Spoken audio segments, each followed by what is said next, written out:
कि हम अतीत पर विवाद क्यों करते हैं, अतीत को क्यों बदलना चाहते हैं, अतीत को बदलने के लिए इतना फाइट क्यों होता है, जबकि वो तो जो 500 वर्ष पहले गुजर गई, जो 200 वर्ष पहले गुजर गई, उसको गुजरने के बाद फिर उसकी चर्चा क्यों होती। मैं जब सतीश चंद्रा की बुक पढ़ता हूं तो मुझे ऐसा महसूस होता है कि महाराणा प्रताप को हिस्ट्री में प्रॉपर स्पेस नहीं मिला, लेकिन उसने जो अकबर की ट्रेडिशन है उसको डिस्टॉर्ट किया, उसने मुगल लेगेसी को हैम्पर किया।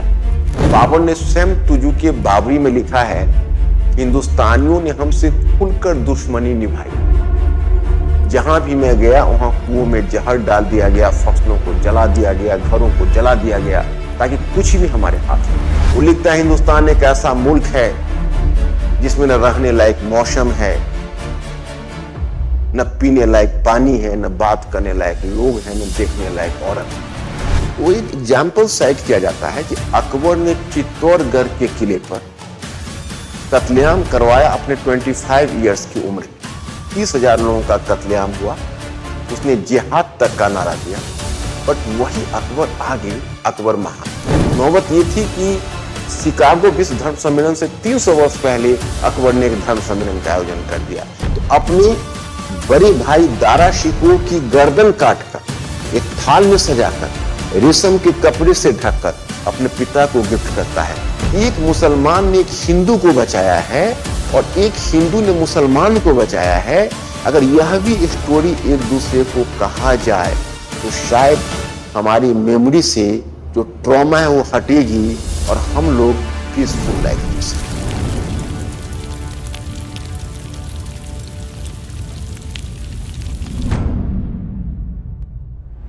My dear friends and viewers, actually मैं बहुत ही आवश्यक समझता हूं कि मैं आपसे मुगल शासकों पर थोड़ी चर्चा करूं, और चर्चा की वजह आप बखूबी जानते हैं कि क्लास 8th के सामाजिक विज्ञान यानी सोशल साइंस के नई एनसीईआरटी बुक पब्लिश हुआ है, इसका प्रकाशन हुआ है और उसमें इतिहास की एक नई व्याख्या प्रस्तुत की गई। तो क्या इतिहास को दोबारा लिखवाया जाना चाहिए? बिल्कुल।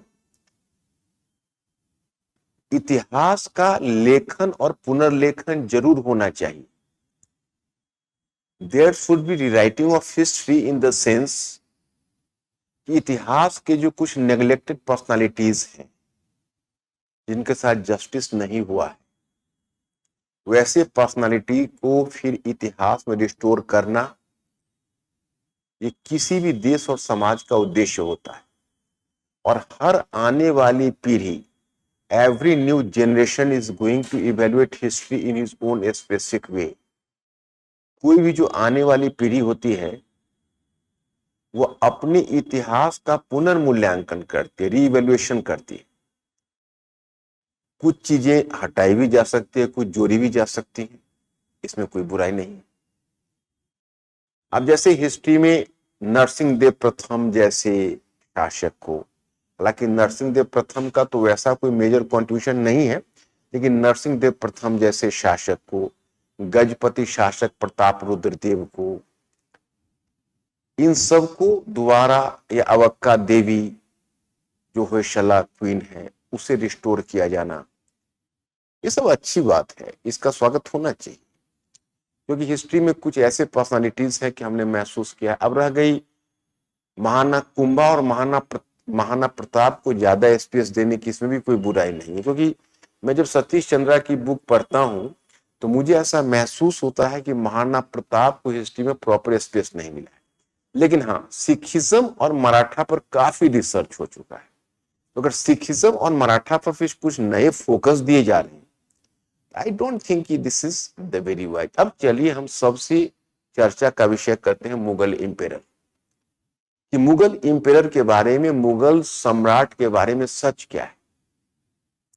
क्योंकि जो सोशल साइंस की जो नई एनसीईआरटी बुक क्लास 8th की आई है, उसमें बाबर को, अकबर को, औरंगजेब को, सभी को एक न्यू लाइट में लाया।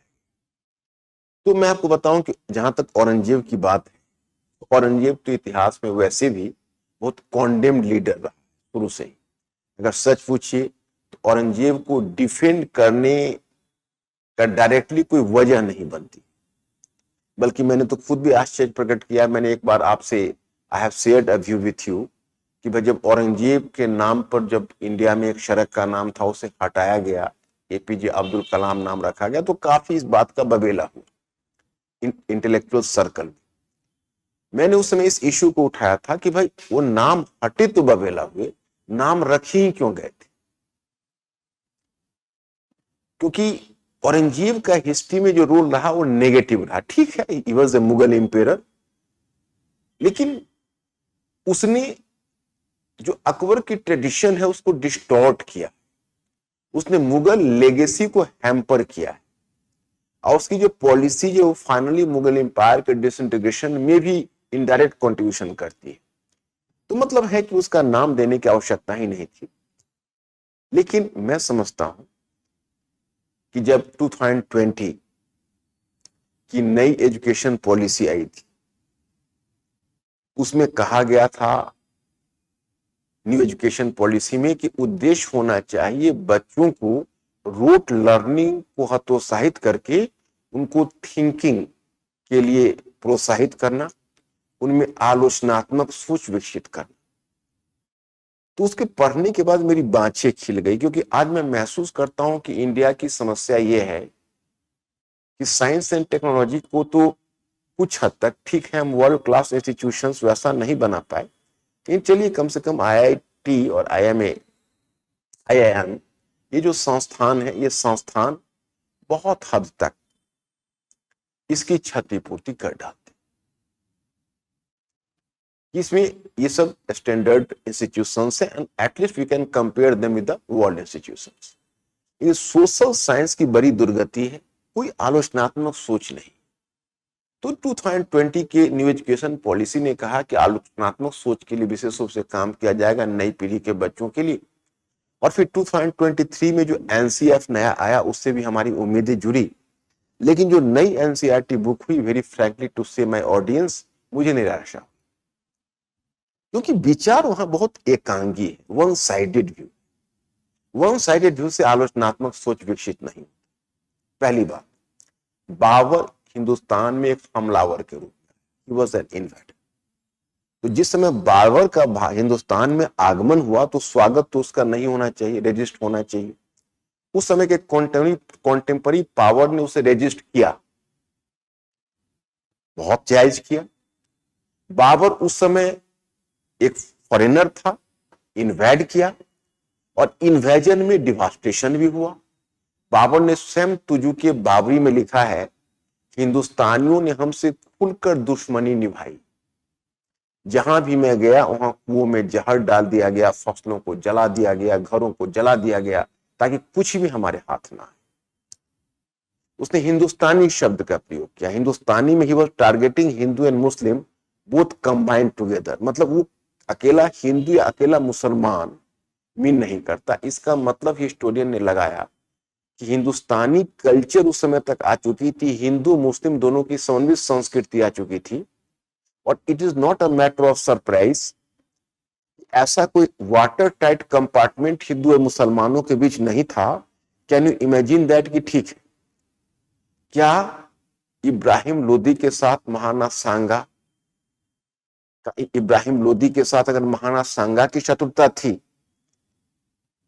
तो बाबर के साथ उनकी अंडरस्टैंडिंग बनी थी या न बनी थी, ये तो विवाद का विषय है, इसको मैं नहीं छेड़ना चाहूंगा तत्काल।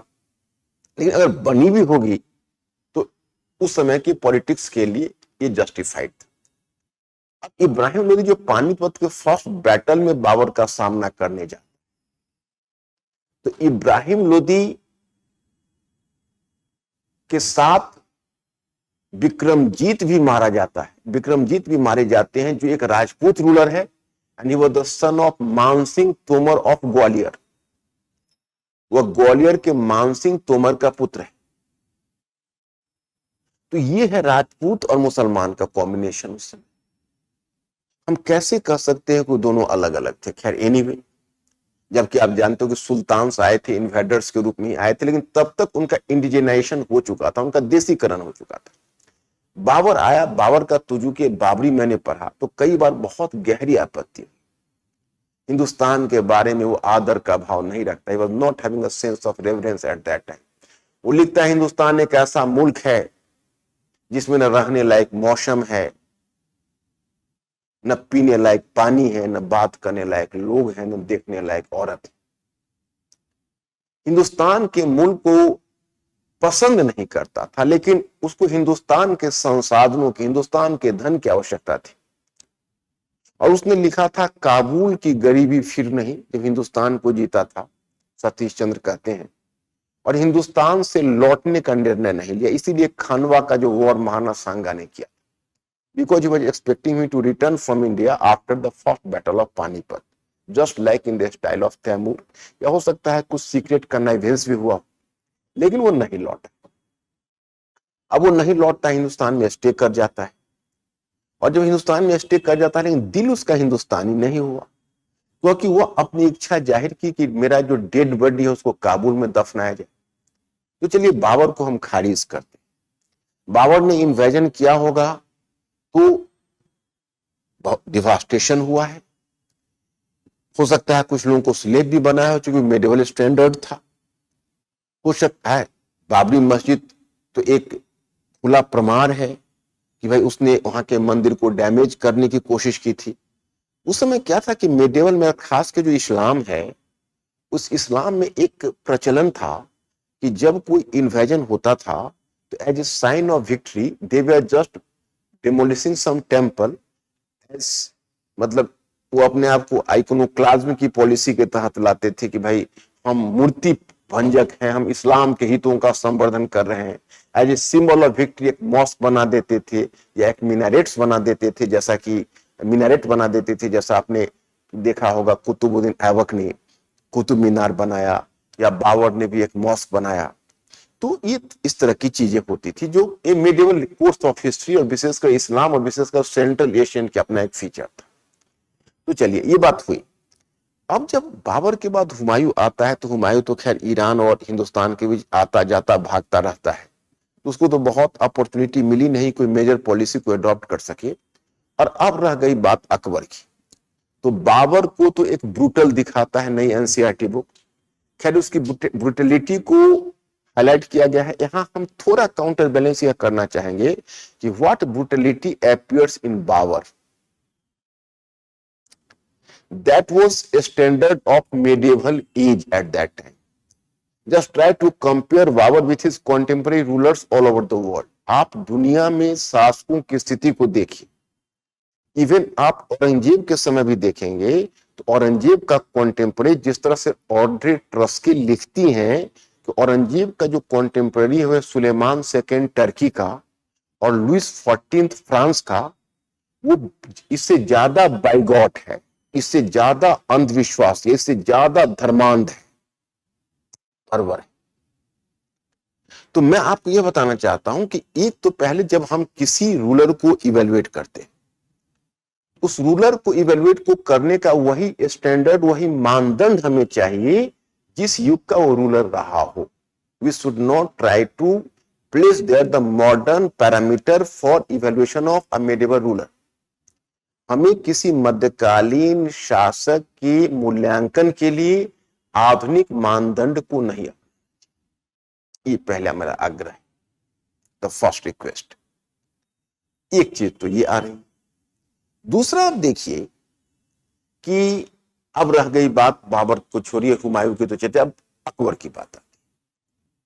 तो अकबर के बारे में जो एनसीईआरटी में है कि he was initially he was a bigot but later he turn to be liberal. मतलब पहले वह अकबर भी पहले धर्मांध था, पहले अकबर भी क्रूर था, क्रूरल था, लेकिन बाद में वह उदार बन गया। वो एक एग्जाम्पल साइट किया जाता है कि अकबर ने चित्तौड़गढ़ के किले पर कत्लेआम करवाया अपने 25 इयर्स की उम्र में। तो 25 इयर्स की उम्र में कत्लेआम करवाया, लेकिन बाद में वही अकबर लिबरल बन गया, दीन इलाही चलाई वगैरह वगैरह। तो मैं आपको बताऊं ये कोई नई जानकारी नहीं है, this was not the new information. हम याद कर रहे हैं कि इस तरह की बातें हिस्ट्री में है। और हिस्ट्री में इससे पहले भी प्रोफेसर इरफान हबीब, सतीश चंद्रा, बल्कि प्रोफेसर इरफान हबीब का तो एक डेटा यहां तक आता है कि अकबर ने जब 1964 में जजिया टैक्स हटाया था और जब 1975 में अकबर के अगेंस्ट में जब पॉपुलर मूवमेंट चल रहा था तो अकबर ने 1 साल के लिए फिर जजिया कर को रीइंपोज भी किया था। तो पहली बात तो मैं आपको बता दूं कि जैसे आप सतीश चंद्रा ने ही अकबर की रिलीजियस पॉलिसी पर रिसर्च किया, तो उनका आप बुक पढ़िए तो वो ये नहीं बताते, जैसे अब मान लीजिए चित्तौड़गढ़ के किले पर, चित्तौड़गढ़ के किले पर जो अकबर ने किया उस वह निंदनीय था जिसकी निंदा होती। 30,000 लोगों का कत्लेआम हुआ, उसने जिहाद तक का नारा दिया, बट वही अकबर आगे अकबर महान। तो हिस्टोरियंस इस बात का रिसर्च करते हैं कि अकबर ग्रेजुअली इवॉल्व किया। अब देखिए मुगलों में दो चीजें, एक इस्लाम की लेगेसी है, तो इस्लाम का जो लेगेसी होती है तो इस्लाम में थोड़ा सा कल्चर ऑफ वायलेंस है, नेचुरली है कि इस्लाम में कल्चर ऑफ वायलेंस है, इसमें कोई दो राय नहीं है। तो कल्चर ऑफ वायलेंस उसको लेगेसी में इस्लाम से मिली ही थी, plus he was having a central Asian legacy as well. और सेंट्रल एशियन जो मध्य एशियाई जो भी जनजाति रही है वो बहुत बर्बर रही है, उग्र रही है, आक्रामक रही है। Even you can site the example of Huns.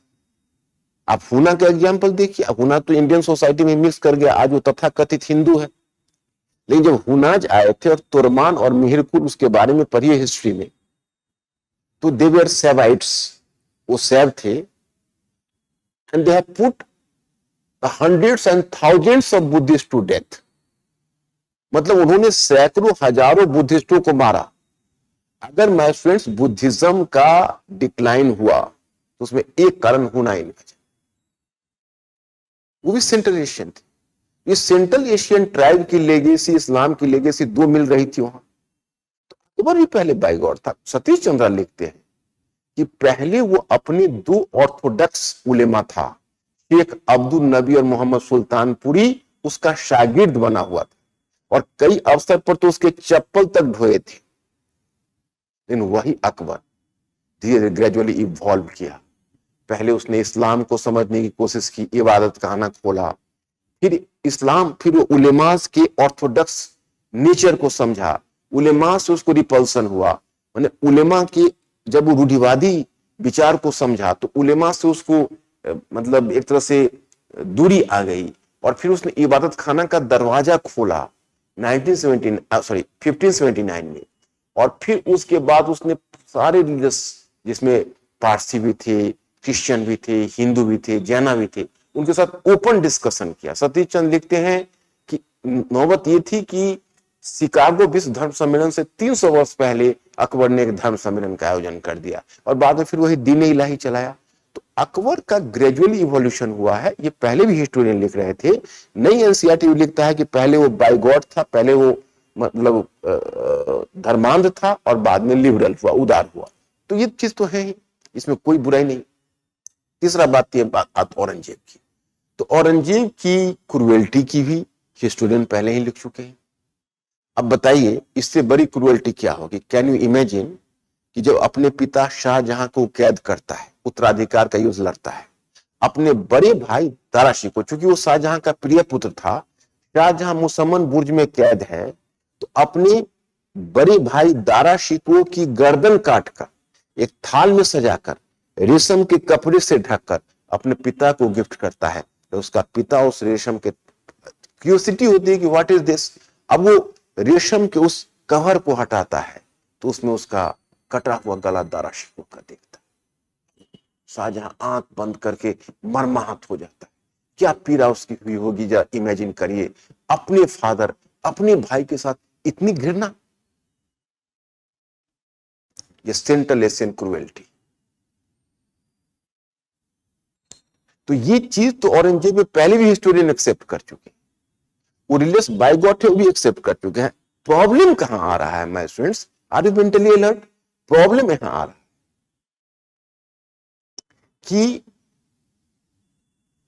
देखिए, जो इससे पहले जो Aligarh school of historiography Aligarh वालों ने लिखी है, या उसके बाद के हिस्टोरियंस तो पर्सनालिटी बेस्ड कम लिखी है, सोशियो कल्चरल पर ज्यादा लिखी है, जैसे संजय सुब्रमण्यम ने लिखी है, पीजे मार्सन ने लिखी है, कैरन लियोनार्ड ने लिखी है। तो ये सब मुगल इकोनॉमी पर बेसिकली लिखी है, और मुगल इकोनॉमी के बाद जो 18वीं सेंचुरी की इकोनॉमी है उस पर विशेष रूप से लिखी है। लेकिन जो अलीगढ़ स्कूल ऑफ हिस्टोग्राफी है, या सतीश चंद्र जो अलीगढ़ से नहीं है, हरवंश मुखिया है जो जेएनयू से हैं, तो इन सबों ने काम किया है और सब मार्क्सिस्ट परंपरा में ही लिखते हैं। तो जिसको तुम आलोचनात्मक सोच आप बोलते हो ना, क्रिटिकल थिंकिंग, वो क्रिटिकल थिंकिंग मतलब होता है किसी चीज को अलग अलग पर्सपेक्टिव से देखना। तो अगर आप किसी मुगल रूलर की रिलीजियस पॉलिसी को इवेल्युएट करते हो, तो मुझे पहले वाला एनसीईआरटी में ज्यादा जस्टिफाइड लगता है। अब क्यों जस्टिफाइड लगता है मैं आपको बताऊं। जस्टिफाइड ये लगता है कि जैसे मैं एग्जांपल देता हूं, जब मुगल इंपेरर इंडिया, तो मुगल इंपेरर के आने के बाद उनको यहां पॉलिसी डिसाइड करना था। तो एक जैसे मान लीजिए आज मॉडर्न एज है, तो कोई भी गवर्नमेंट हो, चाहे वो करप्ट गवर्नमेंट हो या इफिशिएंट गवर्नमेंट हो, लेकिन उसके सामने इंडियन कॉन्स्टिट्यूशन है। अगर ये इंडियन कॉन्स्टिट्यूशन के वैल्यूज को नहीं भी रेस्पेक्ट करेगा, लेकिन इंडियन कॉन्स्टिट्यूशन के वैल्यूज को रेस्पेक्ट करने की नौटंकी उसे करनी ही पड़ेगी, नहीं तो भारत की जनता स्वीकार नहीं करेगी। तो बार बार प्रियम्बल को कोट करेगा, liberty, equality, fraternity, secularism, socialism, ये बहुत नेचुरल है। तो मतलब ये है कि जब वो जो इस्लाम का जब आगमन हुआ, तो इस्लाम का एजेंडा ही था। इस्लाम में धर्म पहले था, राज्य बाद में था। तो इस्लाम के स्टेट की लेजिटिमेसी, उसे वैधता इसी आधार पर मिलती थी कि दारुल हर्ब को दारुल इस्लाम बना, मतलब मूर्ति पूजकों के देश को मुसलमानों का देश बना। ओके, तो मूर्ति पूजकों के देश को मुसलमान इस्लाम का देश बनाना है, जहां इस्लाम के कानून चलते हो।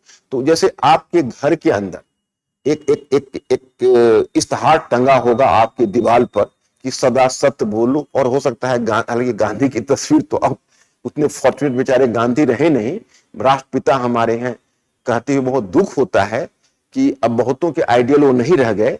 लेकिन एक मिनट के लिए मानते हैं कि आपका आइडियल गांधी जी अभी भी हैं, और मुझे गर्व है इस बात की कि आपका आइडियल है, और आपके घर पर गांधी जी की तस्वीर टंगी हुई है, लिखा हुआ है सदा सत्य बोलो, तो वो आपका आइडियल है। लेकिन पता चलता है कि आप धड़ल्ले से झूठ भी बोलते हैं, क्योंकि वो आपकी रियलिटी ऑफ लाइफ है। तो उस समय जो मुगल इंपेरर आते थे, उनका आइडियल ऑफ लाइफ था, क्योंकि वो भी यही एजेंडा देते थे कि हमें इस्लाम का संवर्धन करना है। लेकिन जब हिंदुस्तान में आए तो they were minorities, they belong to the minority community. तो उनको पल पल कदम कदम हिंदुओं की सहायता से शासन करना होता था। राजपूत उनकी फौज में थे, राजपूत उनके मनसबदारी की रीढ़ थे, that was the backbone of Mughal mansabdari. और उनका जो क्लर्क या स्क्राइब या आप कर सकते हो, जो उनके जो फाइनेंसर्स वगैरह थे, वो आते थे कायस्थ जाति से। तो उनकी पूरी जो हिंदू ब्यूरोक्रेसी पर उनकी सरकार चलती थी, आर्मी में भी हिंदू थी। तो ऐसी स्थिति में वो हिंदू विरोधी डायरेक्ट स्टेप उठा नहीं सकते थे।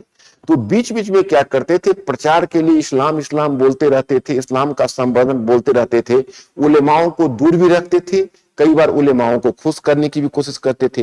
और संयोग ऐसा होता था, जब किसी हिंदू स्टेट से उनका कन्फ्लिक्ट हो जाता था, तो उसी में चाहते थे एक दो टेम्पल भी हम ब्रेक कर दें, उसको डेमोलिश कर दें, और प्रचार लूट ले कि देखो भाई हम इस्लाम के संवर्धन के लिए काम कर रहे हैं।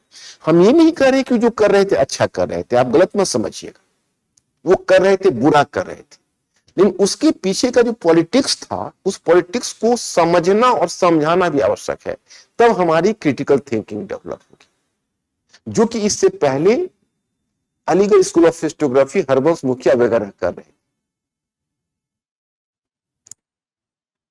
तो क्या है कि उसके पीछे अब जैसे औरंगजेब रिलीजियस बाय गॉड, ठीक है, अब देखिए अब ये बाध्यता है, तो इसलिए जो जितने मुगल इंपेरर हैं उनको कोऑपरेट करके चलना पड़ता है। अब देखिए अकबर अपने विचारों में उदार हुआ, लेकिन क्या उदार होने के बाद वो अपने राजनीतिक हित को भूल गया? नहीं, उसका अपना पॉलिटिकल कंपल्सन भी है। रिलीजियस वो औरंगजेब की तुलना में कहीं उदार है। लेकिन हरवंश मुखिया ने एक बात कही है कि किसी शासक की उदारता या अनुदारता केवल उसके विचारों से नहीं आंकी जाती। आपको अगर भारत का प्रधानमंत्री बना दिया जाए तो आपको अपने विचारों को कई जगहों पर दबाना पड़े। क्यों?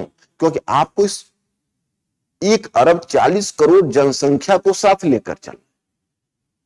तो औरंगजेब के साथ भी आप बताइए, जसवंत सिंह और मिर्जा राजा जैसे, उसको उसने सबसे बड़ा मनसबदार बनाया हुआ। वो कितने राजपूत मनसबदार को सुवादार बनाया। वो बड़ी संख्या में राजपूतों और मराठों को मुगल मनसबदारी में रखा। जबकि रिलीजियस बाइगॉट है, उसमें मतलब एक तरह से धार्मिक कट्टरता भी है।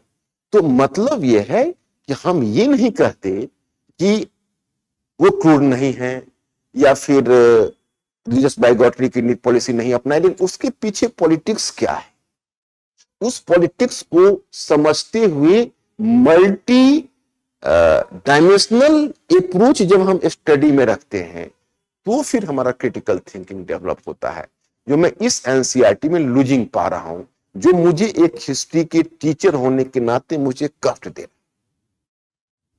Which I have to share with you. अब देखिए, अब इसके अलावा मैं एक बात और करना चाहूंगा और इसी से संबंधित। देखिए, अब ये नई एनसीईआरटी बुक आई, इसमें एक खास अप्रोच से लिखा गया है, भाई बाबर ये थे, वो ये थे, वो ये थे, वो ये थे, ठीक है। लेकिन कभी ये सोच कर देखिए कि हम अतीत पर विवाद क्यों करते हैं, अतीत को क्यों बदलना चाहते हैं, अतीत को बदलने के लिए इतना फाइट क्यों होता है, जबकि वो तो जो 500 वर्ष पहले गुजर गई, जो 200 वर्ष पहले गुजर गई, उसको गुजरने के बाद फिर उसकी चर्चा क्यों होती। चलो बंद कर देते हैं। क्यों? अगर हम अतीत को बदलते हैं तो हमारा वर्तमान बदल जाता है, क्योंकि अतीत हमारे वर्तमान को डायरेक्शन देता है। अतीत में हमारा वर्तमान और अतीत के बीच संवाद होता है। There is communication between the past and the present. अब इसमें मैं प्रोफेसर इरफान हबीब को कोट करना चाहूंगा कि भाई वो एक वही वेल रिसर्च हिस्टोरियन रहे हैं और वेल रिसर्चर रहे हैं। सो आई डोंट थिंक कि उनको डिसमिस किया जाना चाहिए। उनको हम कोट करते हैं कि उन्होंने लिखा, एक जगह एक बात हुई, एक कन्वर्सेशन में, एक इंटरव्यू में उन्होंने कहा कि 1946 में इंडियन हिस्टोरिकल कांग्रेस, एक इंडियन हिस्टोरिकल कांग्रेस है, आप लोगों को पता होगा, उसका वर्ष में एक बार बैठक होती है, बीच में बैठक रुक भी गई थी, लेकिन कुछ उसमें अभी भी हिस्टोरियंस है। एक तो गवर्नमेंट एजेंसी है Indian council of historical research, उस पर तो गवर्नमेंट का इंपैक्ट होता है, कांग्रेस के टाइम में भी था, अब भी है, उसको तो छोड़ दीजिए। लोग ज्यादा विश्वास इंडियन हिस्टोरिकल कांग्रेस पर करते हैं क्योंकि वो फ्रीलांस जो स्कॉलर्स हैं इंडिया के या बड़े बड़े प्रोफेसर्स हैं, वो किसी के इन्फ्लुएंस में काम नहीं करता, इंडिपेंडेंट काम करता है, तो उसका न्यूट्रल अप्रोच होता है। उसी की बैठक 1946 में हो रही थी। प्रोफेसर इरफान हबीब कहते हैं कि मेरे वालिद साहब ने उसकी अध्यक्षता की थी, और वालिद का मतलब हुआ उनके फादर मोहम्मद हबीब। तो उस समय पूरे संप्रदायवाद फैल रहा था, इंडिया पार्टीशन के कगार पर था, विभाजन के कगार पर था। उस समय गांधी जी भी नॉन वायलेंस और सत्याग्रह की बात कर रहे थे। तो हिस्टोरियंस ने उसमें विचार किया कि हमके हिस्ट्री में जो इंटीग्रेटिव एलिमेंट्स है, उस इंटीग्रेटिव एलिमेंट्स पर फोकस करना चाहिए ताकि हमारे समाज में एकता बने। तो इसलिए हिस्टोरियंस ने क्या किया कि इंटीग्रेटिव एलिमेंट्स पर ज्यादा एम्फसाइज करना शुरू कर दिया। ओके, लेकिन इसका मतलब ये नहीं कि सत्य को दबाया जाए। अब मुद्दा उठता है कि आप कहेंगे भाई सत्य को क्यों दबाया जा रहा है, तो फिर मुद्दा उठेगा हिस्ट्री में सत्य क्या है। एक बात बताइए, पिछले 1950 से अगर मैं काउंट करूं तो 7 दशक तक इन विद्वानों ने रिसर्च किया जिनके बुक मार्केट में है और जिन्होंने एनसीईआरटी बुक लिखी पुरानी 2006 में,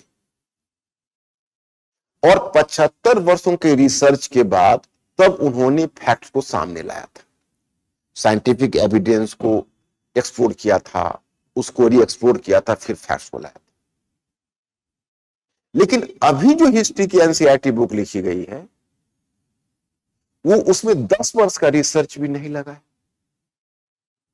उसने फिर पुराने सर जगन्नाथ सरकार और श्री राम शर्मा जैसे पुराने हिस्टोरियंस को सीधा रिस्टोर कर दिया। तो पहले तो जो ऑडियंस है उनको एक टेक्निकल एस्पेक्ट समझना चाहिए कि हिस्ट्री में रिसर्च बहुत ज्यादा इंपॉर्टेंट होता है। क्या है बेसिस, अगर हिस्ट्री को दबाया गया तो जो हिस्ट्री को प्रकाश में लाया गया है वो हिस्ट्री ट्रू हिस्ट्री है, हु विल प्रूव इट? तो मतलब यह है कि हम इस प्रोपेगेंडा में ना पड़े। अब आती है तीसरी चीज। तीसरी चीज का मतलब है कि इस अभिप्रेत क्या पूरा होगा। एनसीईआरटी ने खुद भी लास्ट में अपोलोजाइज किया है। अब एक तरह से अपोलोजिस्टिक टोन में लिखा है कि हमारा उद्देश्य वर्तमान में कोई चीज अफेक्ट करना नहीं है या वर्तमान में हमें प्रभावित नहीं होना चाहिए, लेकिन इतिहास को दबाना ठीक नहीं, इसलिए हमने इतिहास का ट्रुथ सामने रखा है। अब एक बात मैं आपको बताता हूं, जैसे पार्टीशन ऑफ इंडिया एक बहुत बुरा सच है, और पार्टीशन से भी बहुत घिनौना सच है दंगे, लूट, बलात्कार, हिंसा। तो क्या हुआ कि आज तीसरा जनरेशन है विभाजन के बाद जो म्यूचुअल डिस्ट्रस्ट कर रहा है। पूरे साउथ एशिया बर्बाद हो चुका है इंडिया पाकिस्तान की शत्रुता, हिंदू मुस्लिम दोनों के बीच म्यूचुअल डिस्ट्रस्ट एंड हेटर्ड, क्योंकि कहानी मेमोरी लोगों की है, मेमोरी इरेज नहीं हो पा रही है कि भाई कैसे एक दूसरे को मारा, काटा, लूट, बलात्कार, हिंसा हुई। उसे वर्तमान हमारा खराब हो रहा है। तो हिस्टोरियंस ने इधर पिछले 5 वर्षों से मैं देख रहा हूं जो पोस्ट इंडिपेंडेंस जो हिस्ट्री है या फिर पोस्ट पार्टीशन हिस्ट्री है उस पर जो रिसर्च वर्क या पार्टीशन हिस्ट्री पर हुआ है, तो रिसेंट में हिस्टोरियंस का जैसे उसमें आपको आंचल मल्होत्रा है और कुछ और हिस्टोरियंस से वो काम कर रही, उन्होंने एक बात को एम्फसाइज किया। उन्होंने कहा कि देखिए ऐसा है कि अभी तक हम सिर्फ ये पढ़ते रहे कि कितने हिंदू ने कितने मुसलमानों को मारा, कितने मुसलमानों ने कितने हिंदुओं को मारा। अब हम ये स्टडी करें कि हमारे पास में एक कहानी भी है, अनेक कहानियां हमारे पास है जो दबी पड़ी है। हम लोग एक दूसरे को कहानी बताएं कि कैसे हिंदू पड़ोसी ने एक मुस्लिम पड़ोसी को जान पर खेलकर बचाया और एक मुस्लिम पड़ोसी ने हिंदू पड़ोसी को जान पर खेल के बचाया। अगर आपको देखोगे तो हिंदुस्तान और पाकिस्तान में ऐसे सैकड़ों वारदातें हुई है कि अपने पड़ोसी से बड़ा इमोशनल बॉन्ड फील करते हुए एक मुसलमान ने एक हिंदू को बचाया है और एक हिंदू ने मुसलमान को बचाया है। अगर यह भी स्टोरी एक दूसरे को कहा जाए तो शायद हमारी मेमोरी से जो ट्रॉमा है वो हटेगी और हम लोग पीसफुल लाइफ जी सकेंगे। तो मैं स्टूडेंट्स एंड व्यूअर्स, ये होता है आलोचनात्मक सोच। और मैंने जो कहा है आपने सुना होगा, मैंने बहुत हद तक एक न्यूट्रल इवोल्यूशन करने की कोशिश की है। खास के जो पुरानी एनसीईआरटी उसमें हम हमारे अतीत और पास्ट उसका टाइटल था। मैं अपने स्टूडेंट से पूछता था कि भाई हमारा अतीत एक वचन तो सही है, हमारे अतीत बहुवचन शब्द का प्रयोग क्यों हो रहा है? तो कितना मतलब उसका क्रिटिकल जो व्यू है वो उसके टाइटल में ही झलकता था। टाइटल ये था कि इतिहास एक नहीं होता, इतिहास अनेक है। महिलाओं का अलग इतिहास है, दलित वर्ग का अलग इतिहास है, सवर्णों का अलग इतिहास है, कहीं कहीं एक दूसरे का इतिहास टकराता भी है, ट्राइबल्स का अलग इतिहास है। तो जब हम इतिहास पढ़ते हैं तो सभी को इतिहास को लेकर चलना है, केवल डोमिनेंट क्लास का इतिहास लेकर नहीं चलना है। इतिहास एक बड़ा टेक्निकल सब्जेक्ट है, ये राष्ट्र निर्माण में इसकी बहुत बड़ी भूमिका होती है। इसलिए इतिहास में बदलाव लाने से पहले we have to be careful. तो मैं स्टूडेंट्स एंड व्यूअर्स, आपने मेरा विचार सुना होगा, हो सकता है आप एग्री कर रहे हो सकता है आप डिसएग्री कर रहे हो, लेकिन आप एग्री कर रहे हैं डिसएग्री कर रहे हैं, अपने विचार जरूर रखिएगा। हम आपके कमेंट की प्रतीक्षा करेंगे। हम फिर दूसरा लेक्चर लेकर आपके साथ हैं। Thank you very much. Dear students, हमारे चैनल को लाइक, शेयर, सब्सक्राइब करें और अपनी तैयारी को और बेहतर बनाएं।